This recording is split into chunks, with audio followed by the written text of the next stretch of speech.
әлемде үрдіс жүріп жатыр, бұл діннің цифрлануы. Яғни дінге деген қызығушылық болғанда, дінге қатысты ақпарат іздеген кезде түрлі ақпараттарға тап боламыз. Әлеуметтік желіде парақшаңызды жалпы сіз қарайтын контенттің құрылымын таза ұстауға тырысыңыз. Өйткені сіз егер де өзіңіз сондай зорлық-зомбылыққа бағытталған болмаса, басқа да контенттер көп қарасаңыз, сізге де ол көп кездеседі. Сондықтан мүмкіндігінше сіз дұрыс ақпарат көздеріне жүгініп, дұрыс ақпарат көздерінен ақпарат алуға тырысыңыз. Егер де одан басқа ақпараттар тап болған жағдайда бізге екі дағды керек болады. Бұл біріншісі сын тұрғысынан ойлау, екіншісі жаңағы айтып өткен медиа сауаттылық мәселесі. Мысалы, дінтанушылық сауаттылық. Бұл жерде біз нақты ажыратып айтуымыз керек. Діни сауаттылық пен дінтану сауаттылықтың айырмашылығы бар. Өйткені дінтану сауаттылықта біз әлемдегі діндерге қатысты, ал енді діни сауаттылық тұрғысынан ол кезде біз белгілі бір деңгейде белгілі бір діннің тереңінен қарастырып, сол туралы көп ақпарат жинауға бағытталады. Сондықтан мүмкіндігінше біз кез келген радикалды ақпарат көзін анықтауға мүмкіндік аламыз. Сіз кез келген ақпаратты қазіргі таңда өте көп фейк ньюс деп айтамыз ғой, фейк ақпараттар көп. Ең оңай тәсілі мысалы Google арқылы да оң батырмасын басу арқылы сол фотоның қайдан шыққанын анықтауға түпнұсқасы, сол арқылы сіз ақпараттың жалған болмаса шын екенін анықтауға. Біз медиа сауатты болуымыз керек. Өйткені әлеуметтік желіде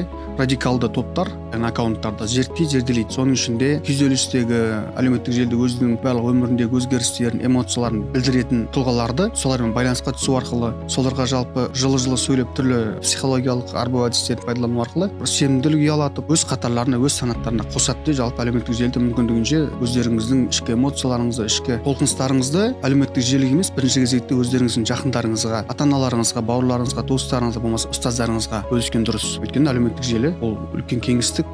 Сіз жаңа айтып өткен медиа сауаттылықтың негізгі дағдыларын меңгеріңіз, яғни кез келген контент, ол фото болсын, ол видео болсын, соның түпнұсқасын анықтауды үйреніңіз. Өйткені олар ескі видеоларды, мүлдем оқиғаға қатысушы видеоларды пайдаланып, қолдан құрастырып, ауыр адамның жүрегіне әсер ететін видеоларды көрсетіп, өздеріне жақтастарды көбейткен сәттері бар. Сондықтан бірінші кезекте сурет пен видеоның түпнұсқасын анықтауды үйренсеңіз, радикалды топтардың, болмаса қара ниетті адамдардың арбауына түспейсіз, яғни олардың өтірігіне сенбейсіз.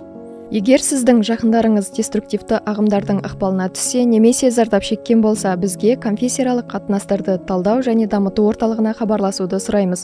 Сондай-ақ, өзіңізді және жақындарыңызды ақпаратпен қорғау үшін әлеуметтік желілердегі ресми аккаунттарымызға жазылыңыз немесе веб-сайтымызға кіріңіз.